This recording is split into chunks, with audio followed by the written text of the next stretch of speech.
नैमिषारण्य धाम की, अपने अपने माता पिता की, गुरुदेव भगवान की। ये नैमिषारण्य तीर्थ जो आप सुनते हैं, सबसे पहले इसका वर्णन हम लोग जो अपने घर में सत्यनारायण भगवान की व्रत कथा सुनते हैं, उसका जो पहला श्लोक आता है इसी नैमिषारण्य तीर्थ का आता है। एकदा नैमिषारण्य ऋषया सौनकादया प्रपच्छर्मणया सर्वे सूतम पौराणिकम। यहीं पर बैठकर सूत महर्षि ने प्रथम बार सौनकादि ऋषियों को सत्यनारायण भगवान की व्रत कथा का रसपान कराया है। इस तीर्थ का जो प्रादुर्भाव हुआ, सबसे पहले भगवान ब्रह्मा ने सृष्टि की रचना की। सृष्टि की रचना करने के पश्चात समय का विभाजन किया। सतयुग, त्रेता, द्वापर और कलयुग, हर युग में अलग अलग तीर्थों का निर्माण हुआ। भगवान ब्रह्मा जी के माध्यम से आपके ऋग्वेद के अनुसार श्लोक आता है, सतयुगे नैमिषारण्य त्रेतायाम चपुष्करी द्वापरे कुरुक्षेत्रे कलौ गंगा प्रवर्तते। सतयुग में नैमिषारण्य तीर्थ की उत्पत्ति हुई, त्रेता में पुष्कर तीर्थ की, द्वापर में कुरुक्षेत्र और कलयुग में गंगा जी का प्रवर्तमान हुआ भगीरथ जी के माध्यम से। 88,000 ऋषियों ने भगवान ब्रह्मा से आग्रह किया कि हे परम परमात्मा, आप हमको कोई ऐसा दिव्य स्थान बताएं, ऐसा कोई तपस्थान बताएं, ऐसा कोई निश्चित भूभाग बताएं जहाँ पर बैठकर हम तपस्या इत्यादि कर्म करें, और जो भी तपस्या इत्यादि कर्म करें उसका फल हमको पूर्ण रूप से प्राप्त हो। जिस केंद्र तक हम जाना चाहते हैं उस केंद्र तक जाने का उस भूमि से हमको सामर्थ्य प्राप्त हो। जब ऐसा आग्रह किया तो भगवान ब्रह्मा ने भगवान विष्णु का आवाहन किया और भगवान विष्णु से कहा, इन ऋषियों को कोई ऐसा पवित्र स्थान बताएं। भगवान विष्णु ने एक चक्र का सृजन किया और उस चक्र को भगवान ब्रह्मा को समर्पित किया। भगवान ब्रह्मा से कहा, आप इस चक्र को आज्ञा दें। भगवान ब्रह्मा ने इस चक्र को आज्ञा दिया कि जाइए इन ऋषियों को पवित्र भूमि बताओ। वो चक्र पूरे पृथ्वीमंडल का भ्रमण करता है। जम्बुकारण्य, उत्पलारण्य, सिंधवारण्य, दंडकारण्य, अभयारण्य, विदुषारण्य, इसी प्रकार से समस्त आरण्यों में भ्रमण करता हुआ ये कुर नामक आरण्य में प्रवेश करता है। इस आरण्य में प्रवेश करते ही इस चक्र की जो शक्ति है वो पृथ्वी की ओर क्षीण होती है। इतने वेग से क्षीण होती है कि पलक झपकने इसने पातालों का भेदन प्रारंभ किया। अतल, वितल, सुतल, तल, तलातल, रसातल और महातल। इसने जब रसातल को विभेदन कर दिया तो ऋषि ने देखा कि आगे तो महातल है, अगर वो टूट जाएगा तो पृथ्वी की शक्ति नष्ट हो जाएगी। जिस कारण हमने भूमि की खोज की है वो निरर्थक हो जाएगा। पुनः भगवान ब्रह्मा का आवाहन किया। भगवान ब्रह्मा से कहा, ये शक्ति को रोकने का उपाय करें। भगवान ब्रह्मा ने कहा, ये शक्ति है, आप लोग आदिशक्ति का आवाहन करें। ऋषियों ने आदिशक्ति माँ ललिता का आवाहन किया। माँ ललिता देवी जी ने यहाँ पर आवाहन होने के पश्चात माँ से कहा, आप इस चक्र को रोकिए। माँ ने कहा, मैं तब तक पृथ्वी का स्पर्श नहीं कर सकती जब तक मैं भगवान शिव का पार्थिव पूजन नहीं करूँगी। यहाँ पर भगवान शिव का पार्थिव पूजन किया। भगवान शिव को अपने हृदय में धारण किया। हृदय में धारण करने के पश्चात चक्र की शिखा को पकड़कर वहीं पर स्थापित कर दिया। चक्र वहीं पर स्थापित हुए। अंदर से जल की धार निकली। ऋषियों ने यहाँ पर तपस्या किया। तपस्या करने के पश्चात तीर्थ को आशीर्वाद दिया कि नैमिषे चक्र तीर्थेषु स्नात्वा भरत सत्तमा सर्व व्याधि विनिर्मुक्तो ब्रह्मलोके चमयते। आज से जो भी मनुष्य इस तीर्थ का दर्शन, स्पर्श, मार्जन करेगा उसकी जो आंतरिक व्याधियां हैं वो नष्ट हो जाएंगी। यहीं पर बैठकर वेद व्यास जी ने 4 वेद भगवान ब्रह्मा के कमंडल में शिव जी के निकले से डमरू से 14 सूत्र निकले जो पाणिनि सूत्र कहलाए। उनकी विशेषता थी, जब तक पूर्णता मन एकाग्र नहीं होगा वो सूत्र खोलेंगे नहीं। भगवान ब्रह्मा ने वेद व्यास जी को आदेशित किया कि नैमिषारण्य जाइए, नैमिषारण्य को पुनः प्रमाणित कीजिए कि नैमिषारण्य ही मन को एकाग्र करने वाली सबसे उत्तम भूमि है। वेद व्यास जी आते हैं, अल्प समय में बैठकर उन 14 सूत्रों को खोलकर 4 वेदों का यहाँ पर निर्माण होता है। 4 वेदों से 6 शास्त्रों का विस्तार करते हैं। 6 शास्त्रों का विस्तार करने के पश्चात 17 पुराणों का लेखन करते हैं। पुनः यहाँ से बद्रीनाथ जाते हैं, वहाँ पर गणेश जी के माध्यम से श्रीमद् भागवत महापुराण का लेखन करते हैं। नैमिषारण्य पुनः आते हैं। नैमिषारण्य में विश्व के समस्त ऋषि मनुष्यों को आमंत्रित करते हैं। आमंत्रित करने के पश्चात यहाँ पर 4 वेद, 6 शास्त्र, 18 पुराणों का बृहद रूप से शोध करते हैं। शोध करने के पश्चात जो तत्व प्राप्त होता है उसका ऋषियों को व्याख्यान करते हैं। जो 4 ऋषि यहाँ पर वेद ऋषि कहलाए उसमें वैशंपायन, अंगिरा, पैल और जैमिनी, ये 4 ऋषियों को वेदों का ज्ञान प्राप्त हुआ। 6 शास्त्र 17 पुराणों का ज्ञान सूत जी को प्राप्त हुआ। 18वीं जो श्रीमद् भागवत महापुराण है इसका ज्ञान श्री सुखदेव जी को प्राप्त हुआ। सुखदेव जी ने यहीं से जाकर परीक्षित को सुखताल में कथा सुनाई और परीक्षित इसी का वहाँ पर मोक्ष हुआ। नैमिषारण्य जो है हम लोगों की मानव सृष्टि की उत्पत्ति का केंद्र बिंदु है। हरे नमः। क्योंकि भगवान राम की जन्मभूमि अयोध्या, भगवान कृष्ण की जन्मभूमि मथुरा, मगर मनुष्य और मानव की जन्मभूमि नैमिषारण्य। क्योंकि इस पृथ्वी के सबसे पहले पुरुष हुए मनु और सबसे पहली स्त्री हुई शत्रुपा। उन्होंने इसी भूमि पर बैठकर तपस्या किया, 30,000 तपस्या किया। गोस्वामी तुलसीदास जी ने लिखा कि सम्मो मनरानी शत्रुपा जिनसे भई नरश्रेष्ठ रूपा करई आहार साग फल कंदा सुमिरई ब्रह्म सच्चिदानंदा एक पैर दुई भुजा उठाए रवि सन्मुख तुम्हें मल्लाए। पहले आहार को ग्रहण किया, आहार को ग्रहण करके तपस्या किया, फिर निराहार हो गए। निराहार होकर एक पैर से और दोनों भुजाओं को उठाकर सूर्य के सम्मुख होकर 30,000 तपस्या किया। ऐसी तपस्या की कि प्रकृति में एकाएक छटपटाहट होने लगी कि पृथ्वी के प्रथम राजा हैं, प्रथम पुरुष हैं। ऐसी कौन से मन के अंतर इनकी अभिलाषा है जिसको पूर्ण करने के लिए इतनी अखंड तपस्या कर रहे हैं। दर्शन प्रारंभ होता है तो तुलसीदास जी लिखते हैं कि विधि हरिहर तप देख अपारा मन समीप आए बहुबारा। भगवान ब्रह्मा, भगवान शिव, भगवान विष्णु बारंबार आते हैं यहाँ पर और मनु जी से कहते हैं मनु मेरा आप दर्शन कीजिए, मैं भगवान शिव हूँ, मैं भगवान ब्रह्मा हूँ, मैं भगवान विष्णु हूँ। मगर मनु और शत्रुपा उन्होंने कहा दर्शन तक नहीं किया। यहाँ पर भगवान कितनी बार आए उसकी गोस्वामी जी गणना नहीं कर सके, इसीलिए उन्होंने लिख दिया आए बहुबारा। कितनी बार आए कोई गणना नहीं हुई। बारंबार यहाँ पर भगवान आकर विवश होकर अंत में लौट जाते हैं। अंत में उनकी अभिलाष निकलती है कि उर अभिलाष निरंतर होई सीता बाम अंग सब सोई। हमको स्वरूप का दर्शन करना है जो विश्वास के स्वरूप में हमारे हृदय में निवास कर रहा है। जब तक उस स्वरूप का हमको दर्शन नहीं होगा हमारा जो ध्यान है वो खंडित नहीं होगा। यहाँ पर उनको दर्शन होता है। तुलसीदास जी लिखते हैं नील सरुरो नीलमल नील नील दर्श्याम लाजौ तन शोभा निरख कोट कोट सत्काम। करोड़ों कामदेव जिनके आगे मूर्छित हो जाते हैं। ऐसे पूर्ण परमात्मा भगवान श्री रामचंद्र का और माँ सीता का यहाँ पर प्रथम दर्शन होता है। मनु जी कहते हैं भगवान आज मैं पूर्ण पुरुष हो गया हूँ।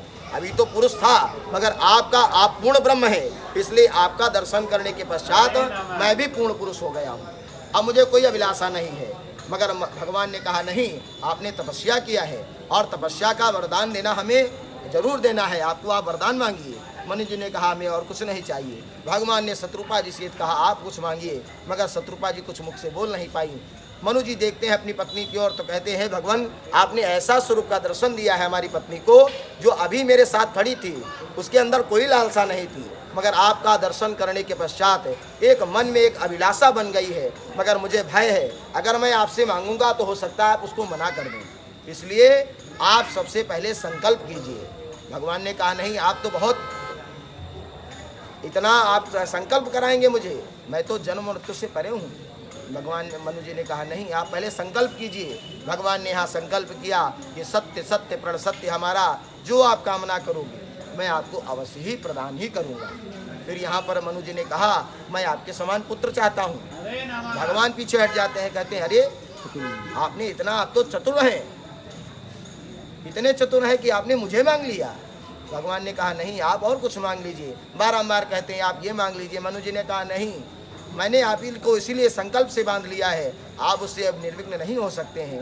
भगवान ने कहा जाइए बसौ जाए सुरपुर राजधानी, आप स्वर्ग में निवास कीजिए। आगे त्रेता युग आएगा, आप राजा दशरथ होंगे, आप रानी कौशल्या होंगी। आपने एक पुत्र मांगा है, हम 4 अंशों के रूप में आपके यहाँ जन्म लेंगे। शत्रुपा जी तुरंत बोल पड़ती हैं हे प्रभु आपने हमको स्वर्ग में निवास करने के लिए तो कह दिया, मगर हजारों वर्ष हो जाएंगे, मगर मेरा आपने दर्शन तो मैंने कर लिया, मगर जिस स्वरूप में आप मेरे यहाँ अवतरित होंगे उस स्वरूप का तो दर्शन आपने मुझे दिया ही नहीं। मैं किस स्वरूप को ध्यान करके अपने हृदय में स्थापित कर कर वहाँ पर निवास करूँगी। आपने तो वैसा किया कि जैसे किसी को फल दिखा दिया जाए और उससे हटा दिया जाए, उस प्रकार से मेरी हालत हो जाएगी। भगवान ने कहा ठीक है। उनको यहाँ पर प्रथम दर्शन हुआ बाल्य स्वरूप में भगवान राम का। मनु जी यहाँ से जाते हैं, स्वर्ग में निवास करते हैं। आगे त्रेता युग आता है, मनु ही दूसरे जन्म में दशरथ होते हैं, शत्रुपा जी कौशल्या होती हैं। यहीं के वरदान से फिर अयोध्या में भगवान राम का जन्म होता है। इसी भूमि पर बैठकर महर्षि दधीच ने मानव और समाज के कल्याण के लिए अपनी अस्थियों का दान किया। उन्हीं की अस्थियों से वज्र बना, वज्र से वृत्रासुर नामक दैत्य का वध हुआ। नैमिषारण्य के विषय में श्रीमद् भागवत कहती है कि नैमिषे अनिमिष क्षेत्रे विषया सौनकादया सत्रम स्वर्गाय लोकाय सहस्त्रम सममासता। नैमिष ये अनिमिष क्षेत्र है। अनिमिष मीन्स निमिष बोलते हैं क्षण मात्र के लिए जो हमारी पलक बंद और खुलती है उसको बोलते हैं निमिष। वो समय निमिष है और ये भगवान विष्णु का अनिमिष क्षेत्र है। यहाँ पर क्षण मात्र के लिए भगवान विष्णु की जो पलक है ये बंद नहीं होती है। ऐसा उनका अष्टम वैकुंठ क्षेत्र नैमिषारण्य है। अष्टम वैकुंठ क्षेत्र अपलक क्षेत्र है। तुलसीदास जी कहते हैं कि तीर्थ वर नैमिष विख्याता अति पुनीत साधक सिद्धिदाता। तीर्थों में वे वर है, अति पुनीत तीर्थ है। वास्तव में जहाँ पर साधना करने के लिए आता है उससे सिद्धि प्रदान करने वाला तीर्थ ये नैमिषारण्य है। फिर कहा कुरुक्षेत्रे यत्पुण्यम राहुगस्ते दिवाकरे तत्फलम नैमिषारण्य चक्र तीर्थस्य मध्यनाथ। कुरुक्षेत्र आप जाते हैं सूर्य ग्रहण के समय, जब वहाँ पर स्नान करते हैं तब आपको वहाँ पर वो फल उस समय प्राप्त होता है। यहाँ पर ऋषियों ने इसको इतना तपस्या किया है कि इसकी भूमि को कि यहाँ पर आप किसी भी समय आ जाएं, इस जल को, इस भूमि को आपको स्पर्श करने मात्र से वही फल आपको प्राप्त होगा। फिर कहा तुरंत पद्म पुराण के अनुसार वाराणस्याम अर्धयोजने यज्ञ कुरुक्षेत्र च कोसमेकम नैमिषे तु पगे पगे। वाराणसी में जब आप आधा कोस पैदल चलेंगे तब आपको यज्ञ के फल की प्राप्ति होगी। कुरुक्षेत्र में जब आप एक कोस पैदल चलेंगे तब आपको एक यज्ञ के फल की प्राप्ति होगी। नैमिषे तु पगे पगे, यहाँ पर जितने भी पग चलेंगे उतने ही आपको यज्ञों की फल की प्राप्ति होगी। क्योंकि ये नैमिषारण्य हमारे आदि पितरों की भूमि है, हमारे आदि माता पिता की भूमि है। सबसे पहला जो धर्म संसद लगा वो नैमिषारण्य में ही लगा। विश्व में किसी भी प्रकार की कोई समस्या होती थी, ऋषि लोग नैमिषारण्य में ही बैठकर उस पर शोध करते थे। शोध करने के पश्चात जो तत्व प्राप्त होता था उस तत्व को ले जाकर अपने अपने क्षेत्र में उसका व्यापक प्रचार प्रसार करते थे। इसीलिए नैमिषारण्य ये तपोभूमि के रूप में आज भी जानी जाती है। यहाँ पर आप किसी भी समय अपने माता पिता का, अपने गुरु का, अपने इष्ट मित्र का, किसी भी मंत्र का आप उच्चारण करते हुए 5 मिनट किसी भूमि पर बैठ जाएं और भगवान से आप मन लगाकर स्तंभन कर लें। आपका मन इतनी जल्दी एकाग्र होगा। नैमिषारण्य में या बद्रीनारायण में, 2 ही ऐसे स्थान हैं। बद्रीनारायण 2 ऐसे स्थान हैं जहाँ पर आप जी जहाँ पर आप 5 मिनट भी बैठेंगे तो आपका इतना जल्दी कनेक्ट हो जाएगा मन और भूमि, आपको पता ही नहीं चलेगा कि कितनी देर हम यहाँ पर बैठ चुके हैं। घंटों बैठे रहेंगे आपको महसूस ही नहीं होगा कि हम यहाँ पर इतना समय बैठ चुके हैं। ऐसी भूमि नैमिषारण्य है। ये हमारे माता पिता का उदर क्षेत्र है। चरण क्षेत्र गया वो भगवान विष्णु के चरणों का क्षेत्र है। कृपाल का क्षेत्र है बद्रीनारायण, वो भगवान विष्णु के कृपाल का क्षेत्र है। नैमिषारण्य ये भगवान विष्णु का नाभि का क्षेत्र है। यहाँ पर अपने माता पिता के नाम से पिंड श्राद्ध तर्पण आदि करने से पितरों की जो क्षुधा है, जो भोजन की क्षुधा है, वो शांत हो जाती है। गया में अपने पितरों का पिंड श्राद्ध तर्पण करने से जो पितृ भ्रमण करते हैं उनको एक स्थान प्राप्त हो जाता है, वो वहाँ पर बैठ जाते हैं। बद्रीनारायण में पिंड श्राद्ध करने से वहाँ पर पितरों का मोक्ष हो जाता है, विसर्जन हो जाता है। वहाँ पिंडदान करने के पश्चात फिर अन्यत्र कहीं पिंडदान की आवश्यकता नहीं रहती। बोलिए नैमिषारण्य धाम की जय, सूची महाराज की जय, माता पिता की जय। बहुत बढ़िया बताया भाई। पंडित जी के लिए क्लेट।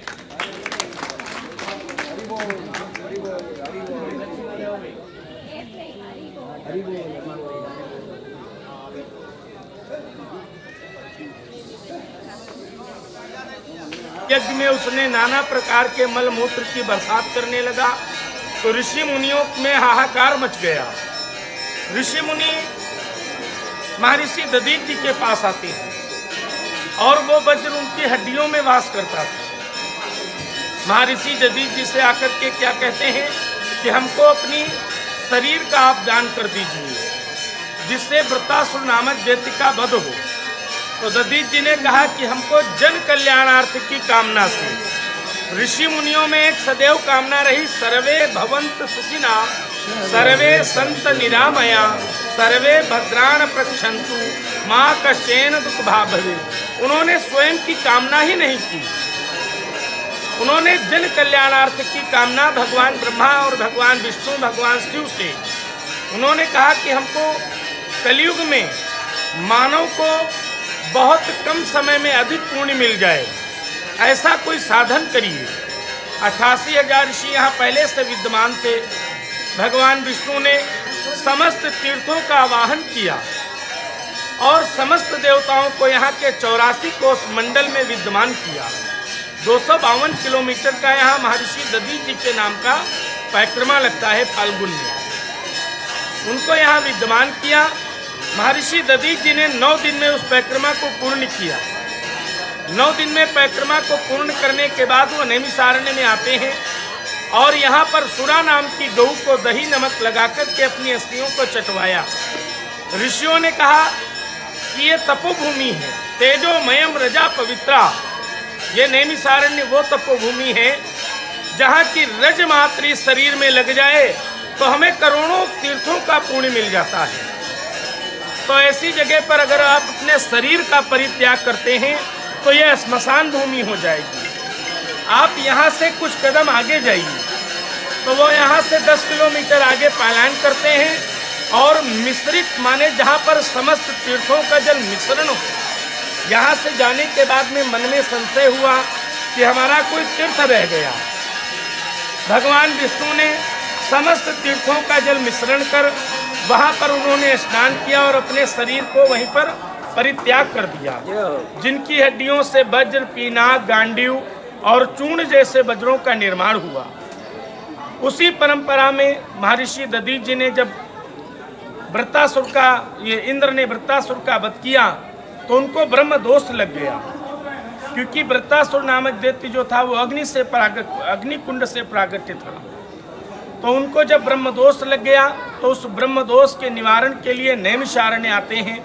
ये वाल्मीकि रामायण कहती है कि यहाँ पर वो आकर के 4 वर्ष तक अश्वमेध यज्ञ करते हैं और भादो मास का जो अभी पीछे महीना निकल गया उसमें 4 रविवार पड़ते हैं।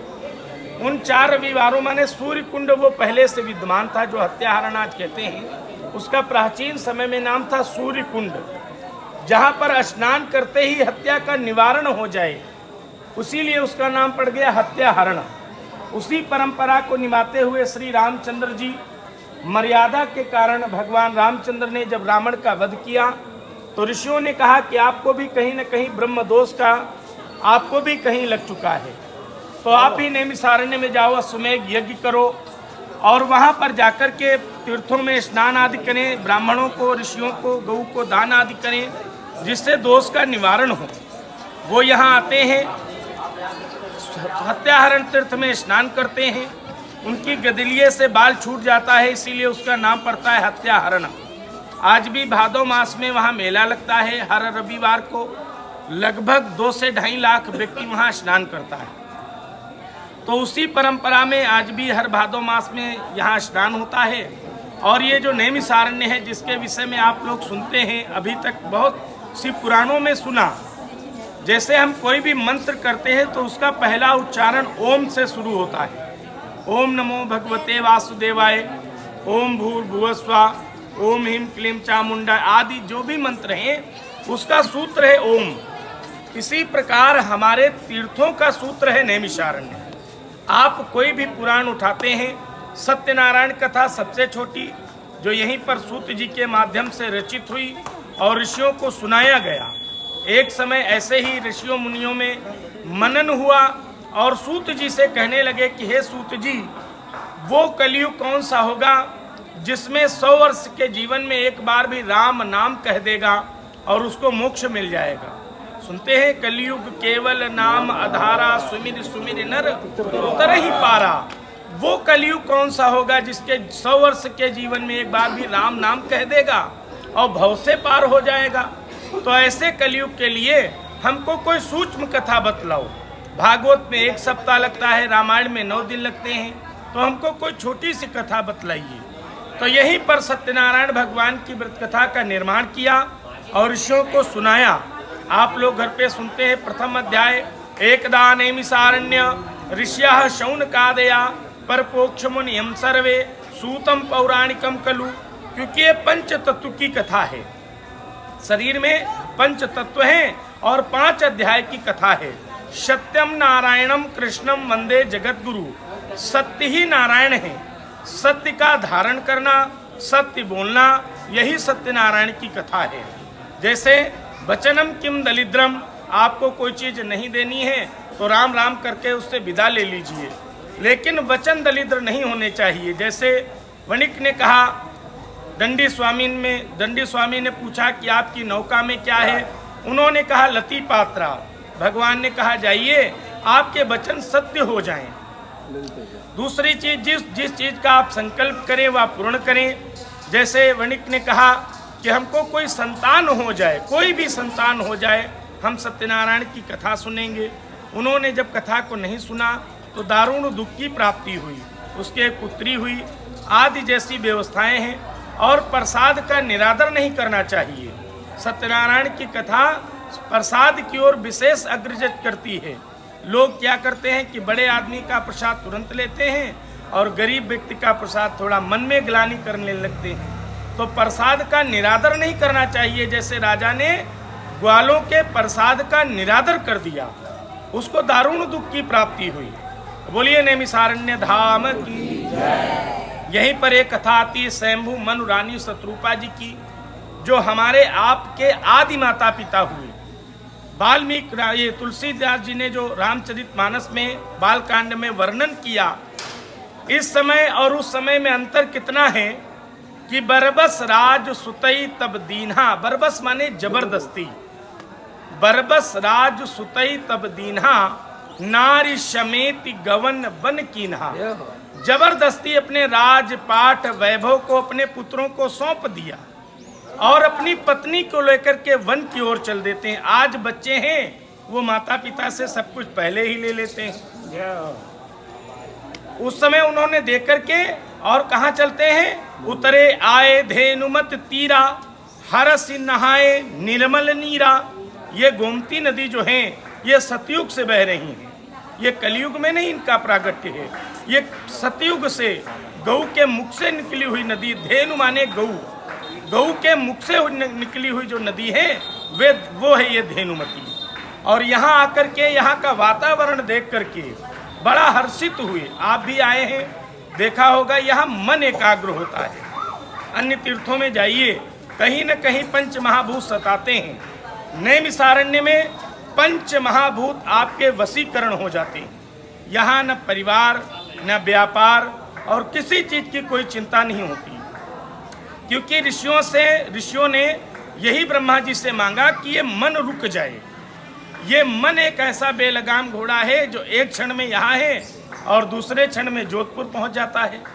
तो ये रुक जाए, ऐसी कोई हमको जगह बतलाओ। तो वही ऋषि मुनियों के ही आदेश पर यहाँ पर स्वयंभू मनु रानी शत्रुपा जी आते हैं और 23,000 वर्ष तक यहाँ तपस्या करते हैं। 23,000 वर्ष किस मंत्र का जप करते हैं? ओम नमो भगवते वासुदेवाय। 12,000 वर्ष तक तुलसीदास जी की रामायण कहती है, उन्होंने करई आहार साग फल कंदा, सुमिरहि ब्रह्म सच्चितानंदा। पहले फल, पत्ते, पुष्प, घास आदि उन्होंने पान किया, लेकिन 11,000 वर्ष तक उन्होंने कुछ भी नहीं खाया। न अन्न खाते, न जल को पीते, सिर्फ समीर के सहारे जीते। वो घटना इस भूमि पर हुई जो कभी नहीं और इस भूमि के अलावा कहीं नहीं हुई। रामचरितमानस कहती है कि यहाँ पर 1, 2, 3 बार नहीं, बहुत बार आए। विधि हरि हर तप देखि अपारा, और मनु समीप आए बहु बारा। अनेकों बार आए। ब्रह्मा विष्णु महेश, आकाशवाणी होने लगी, हे महाराजा, हे मनु जी महाराज, क्या आपका उद्देश्य है, क्या मांगना चाहते हो? परम ब्रह्म परमात्मा बहुत बार आपके सानिध्य आ चुका है, आप मांगिए। तो उन्होंने नेत्र खोल करके जब भगवान का दर्शन किया, भगवान ने कहा, आप हमसे कुछ मांग लीजिए, मैं बहुत प्रसन्न हूँ आपसे।